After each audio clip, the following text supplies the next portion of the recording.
Agricultural food giant Cargill plans to start selling wearable devices designed to curb methane emissions from cattle. The wearables that look kind of like masks have been designed and developed by a UK startup called Zelp. Livestock farming accounts for a substantial share of agricultural emissions. In fact, it actually makes up 14.5% of greenhouse gas emissions globally.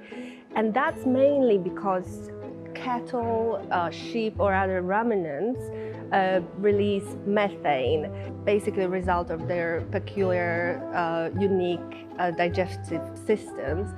Most of that methane goes out through cows' mouths as they burp.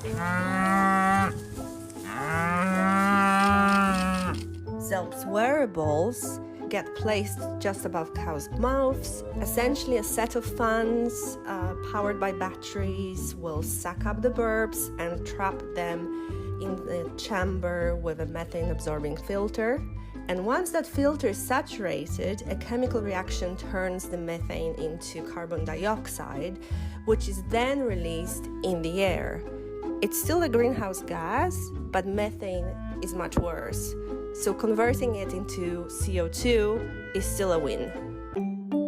The devices are not the only solution out there. In fact, there is a quest to find the most effective way to curb methane emissions. Feed supplements or additives are being tested and developed right now. More work needs to be done in order to gauge how effective these solutions are, and scientists are looking into it. We know that most of these solutions cannot fully eliminate methane emissions from cattle. Farmers do need financial incentives in order to use them. Perhaps one of the ways to help farmers would be to give them an opportunity to offer this climate-smart milk or meat at a premium to standard products.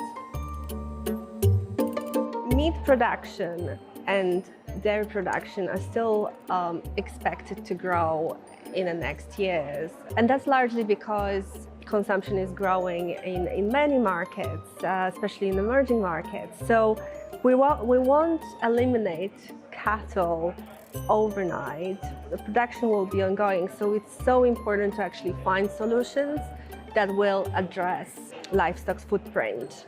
Dairy and meat companies, many food producers are under pressure from their investors and also consumers to reduce their carbon footprint.